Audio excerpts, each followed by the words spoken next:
Hello बच्चा लोग। Hello alkene chapter आपका चल रहा था और उस हेलो एल्किन चैप्टर में हम लोग मेथड्स ऑफ प्रिपरेशन और मेथड ऑफ प्रिपरेशन के साथ साथ फिजिकल प्रॉपर्टीज़ के बारे में हम लोगों ने बात किया था। और हम लोग बात करने जा रहे हैं अब केमिकल प्रॉपर्टीज़। लेकिन उस केमिकल प्रॉपर्टीज़ को पढ़ने से पहले यह कहना चाहिए कि हेलो एल्केन्स की केमिकल प्रॉपर्टीज़ का सबसे इम्पोर्टेंट जो फैक्टर है या सबसे इम्पोर्टेंट पॉइंट है वो है आपका एसएन रिएक्शन। ठीक है, आज हमको मुख्य रूप से एसएन रिएक्शन के बारे में ही बात करनी है। इस पूरे चैप्टर का कहिए या मैकेनिज्म का कहिए, सबसे इम्पोर्टेंट टॉपिक है आपका एसएन रिएक्शन, जो आपका जेईई एडवांस, मेंस और नीट एग्जाम वगैरह में भी बहुत पूछा जाता है। इसलिए इस टॉपिक का ढंग से और अच्छा पढ़ा जाना आपके लिए बहुत ज़रूरी है। ओके, तो बिल्कुल बेसिक से शुरुआत करूँगा।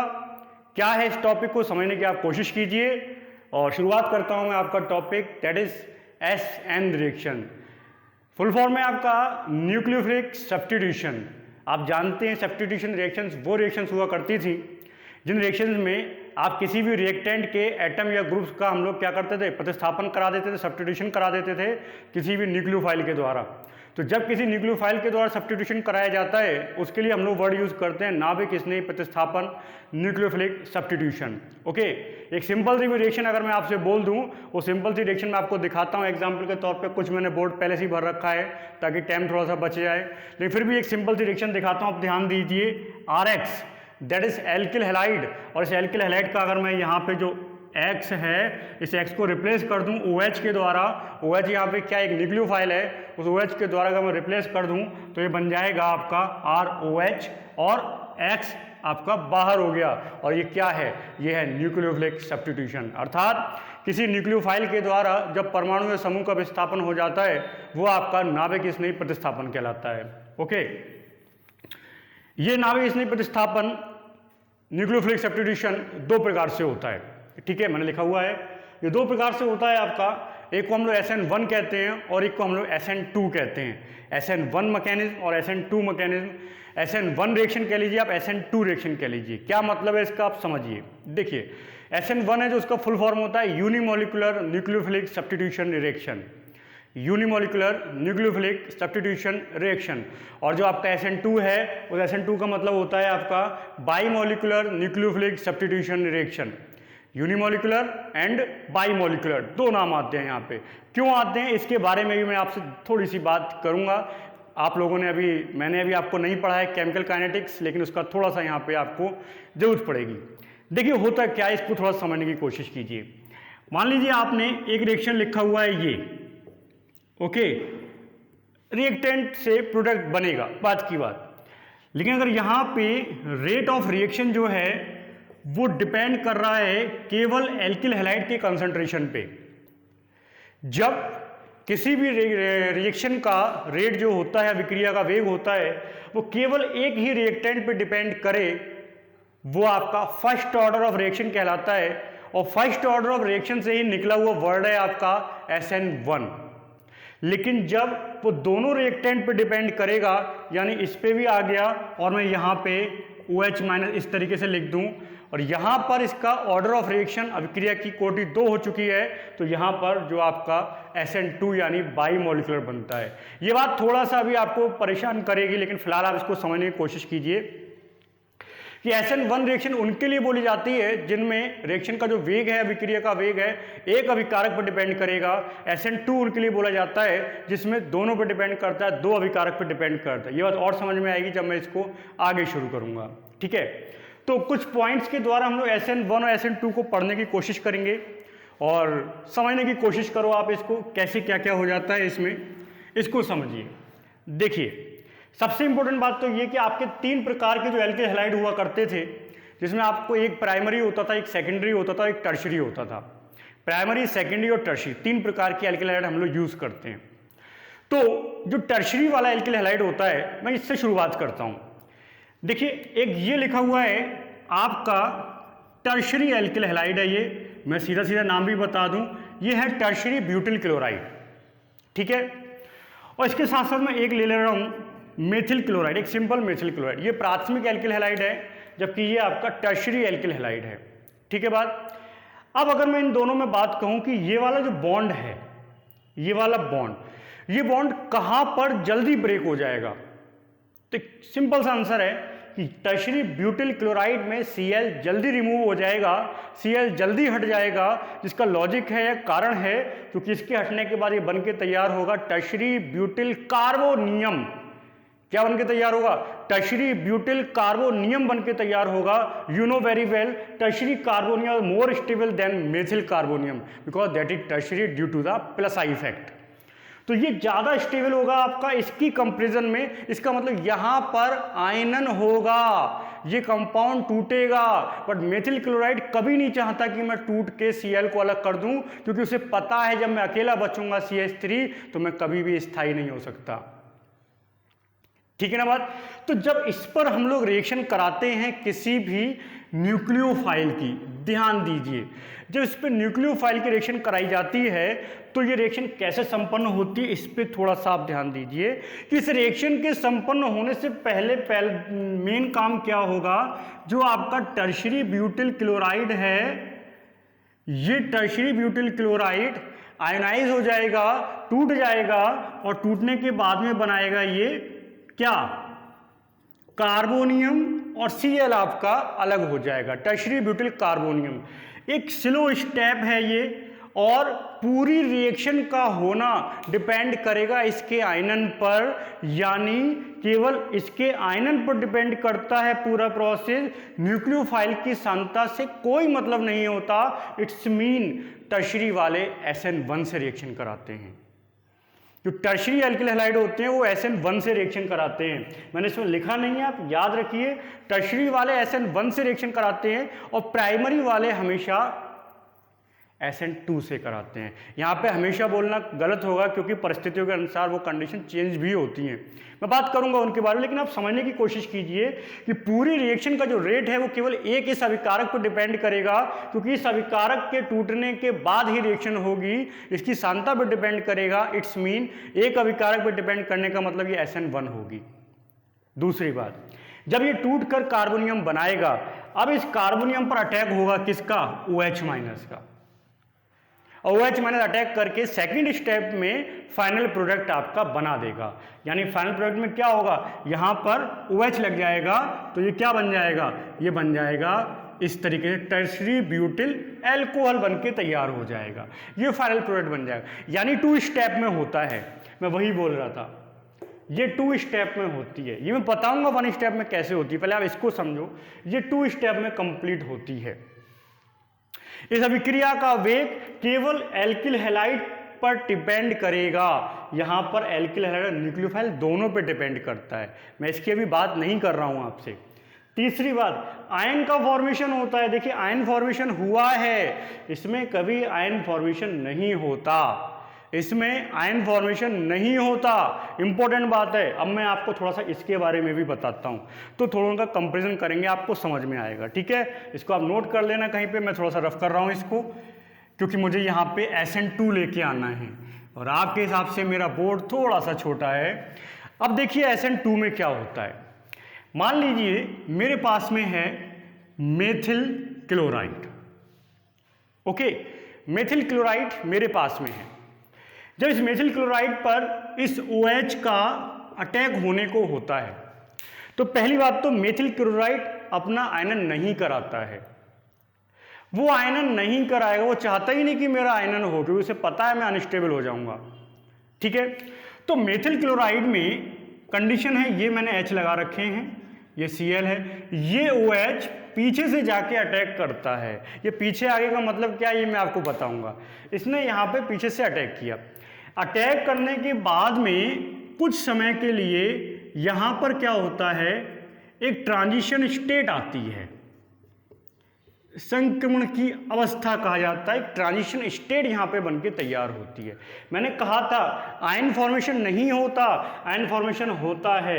एल्किल हैलाइड पर ही डिपेंड नहीं करती है reaction, alkyl halide plus nucleophile दोनों पे डिपेंड करती है, इसलिए इसको सेकंड ऑर्डर कहा गया है, इसलिए इसको बाई मॉलिक्यूलर कहा गया है। ठीक है बात, ये बाई मॉलिक्यूलर होती है आपकी। तीसरी इंपॉर्टेंट बात पे आप ध्यान दीजिए, ये 2 स्टेप में SN1 2 स्टेप में होती है, पहले आयनन होगा उसके बाद में वो जुड़ेगा। ये 1 स्टेप में ही होती है। ये जब आगे पहुंचेगा, आगे पहुंचने के बाद में Cl अलग हो जाएगा और क्या होता है, इधर OH आके जुड़ जाता है। पूरा 1 स्टेप में फिनिश हुआ। और यही मैंने 3 पॉइंट अभी तक बोले, ये 2 स्टेप है, ये 1 स्टेप है। एल्किल हैलाइड पे डिपेंड करेगा, ये एल्किल हैलाइड प्लस न्यूक्लियोफाइल पे डिपेंड करता है। कोई आपसे पूछे कि SN2 को हम SN2 कहते क्यों है, क्योंकि इसमें एल्किल हैलाइड प्लस न्यूक्लियोफाइल दोनों पे डिपेंड करता है, यहाँ दोनों पे डिपेंड नहीं करता। यहाँ पे आयन फॉर्मेशन होता था, मैंने अभी बताया था, यहाँ आयन फॉर्मेशन नहीं होता। इंपॉर्टेंट बात, आयन फॉर्मेशन नहीं होता, एक स्टेप में आपका फिनिश होता है। तो ये शुरू के कुछ पॉइंट्स मैंने आपको 3 पॉइंट्स दोनों के लिए क्लियर किए हैं। पूरी बात अभी क्लियर नहीं हुई, मुझे बहुत कुछ बताना है इसके बारे में, टाइम कम पड़ेगा, ध्यान दीजिए। तो ये 3 पॉइंट्स हम लोगों ने बात किया। अब थोड़ा सा और आगे बढ़ते हैं इसमें। देखिए आगे की कहानी ये है कि यदि आप एक अनसिमेट्रिकल कार्बन वाला कोई कंपाउंड यूज करें, ठीक है, सपोज दैट मैंने ले लिया, ये कार्बन था, मेरे पास एक तरफ CH3 लगा हुआ है, एक तरफ C2H5 लगा हुआ है, एक तरफ Br लगा है, एक तरफ H लगा है, ठीक। यहां पे जो कार्बन है वो आपका sp3 संकरित है, sp3 संकरित। दूसरी बात, sp3 में जो शेप होता है वो टेट्राहेड्रल होता है। टेट्राहेड्रल शेप में प्लेन में नहीं होते वो 3 इस तरह के ट्रायंगल, एक ऊपर की ओर चल रहा होता है, प्लेन में नहीं होते वो। इस कंडीशन में आप जब अटैक कराने के लिए आएंगे तो अटैक कहीं से भी हो सकता है, परंतु कब, जब आप Br को हटाएंगे तब। जैसे ही यहां से Br हटेगा, Br के हटने पर ये क्या बन जाएगा, मैं इसको भी लिखा देता हूं यहाँ पे H, यहाँ पे C2H5 और ये बना कार्बोनियम।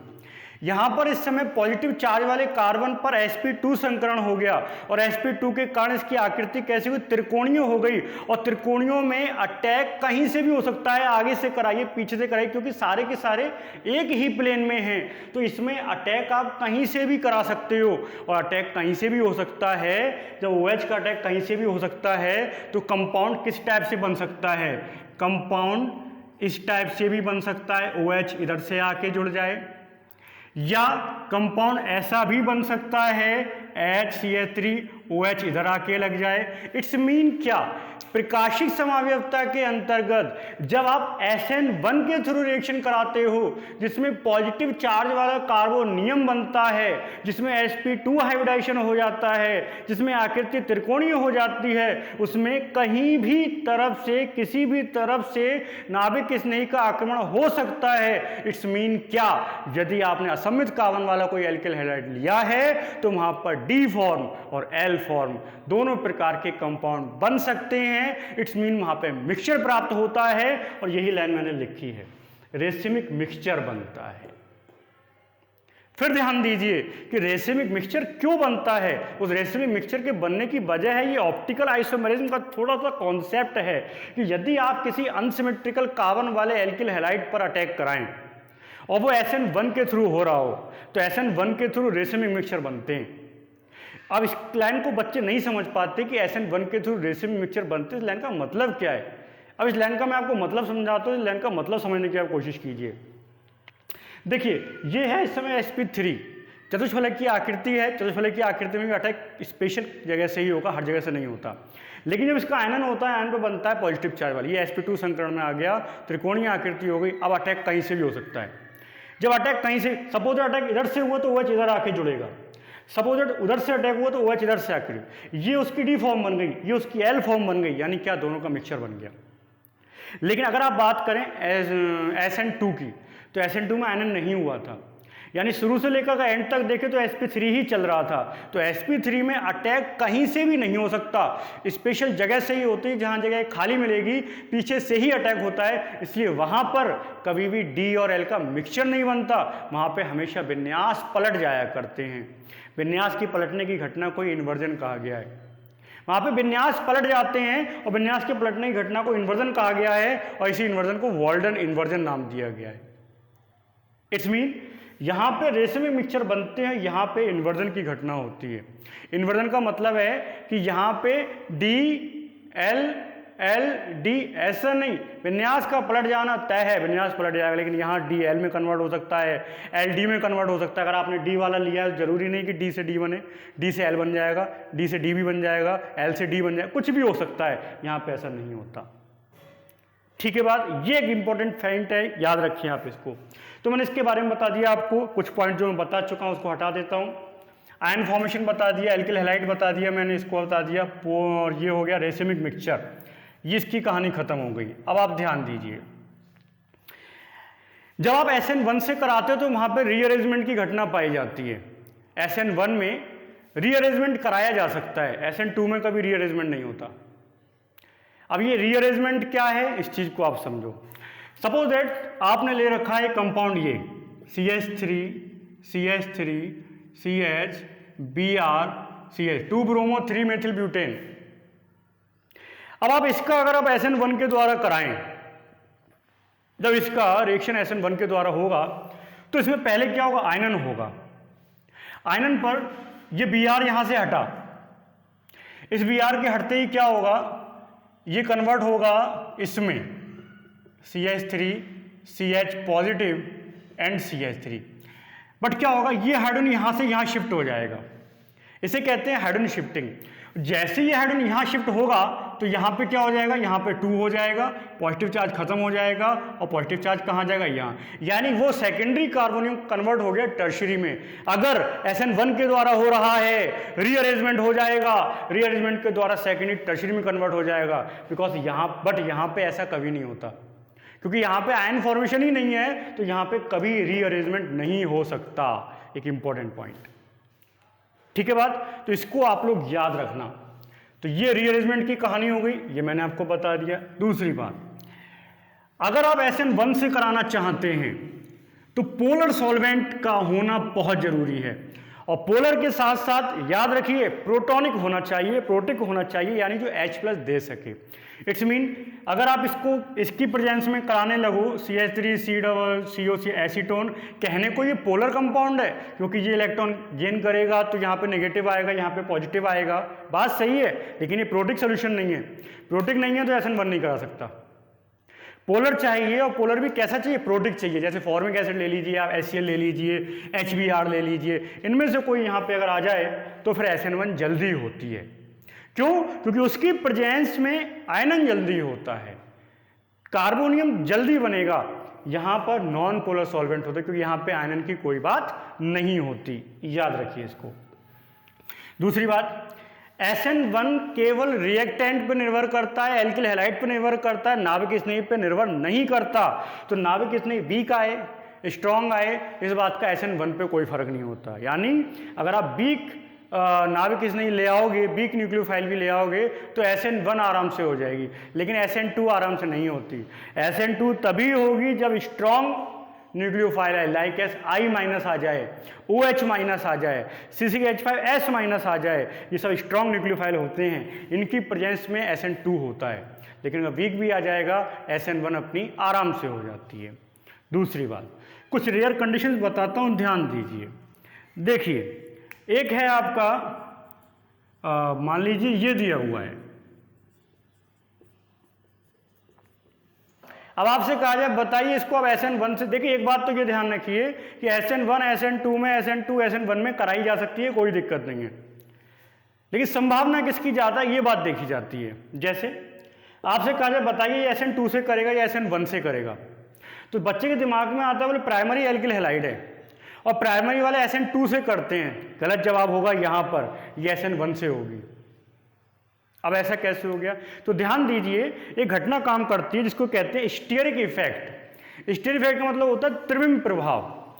देखिए यहां पर इसको इतना बड़ा समूह घेरे हुए है, जब बड़ा समूह घेर लेता है तो फिर अटैक नहीं हो पाता, अटैक करने के लिए जगह नहीं मिलती।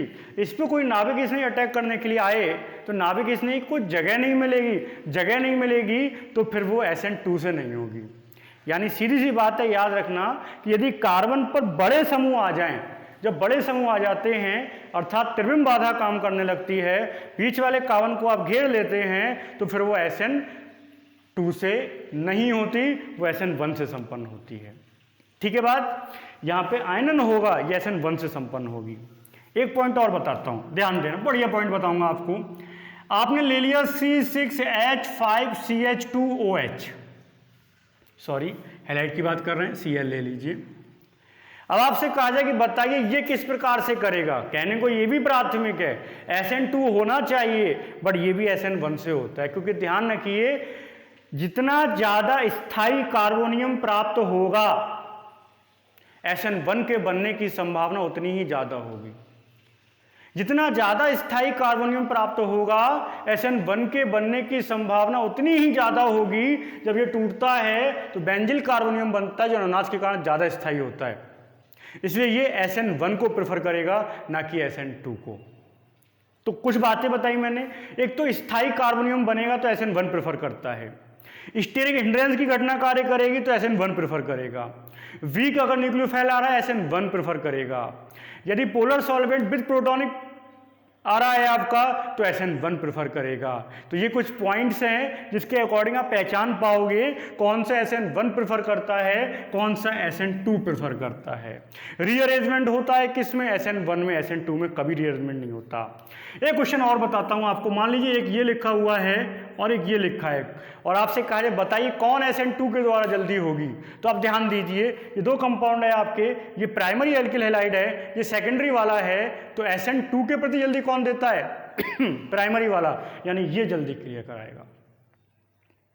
ओके, तो कुछ इंपॉर्टेंट पॉइंट्स मैंने आपको न्यूक्लियोफाइल, इलेक्ट्रोफाइल, SN1 और SN2 के बारे में बताया है। बेटा बहुत सारी रिएक्शंस है SN1 और SN2 की जिसके बारे में आपसे कल बात करूंगा। फिलहाल इस टॉपिक को एक बार और कंप्लीट कीजिए, इसके कुछ क्वेश्चंस मैं आपको भेजूंगा, उन्हें तैयार करने की कोशिश कीजिए। तब तक के लिए धन्यवाद।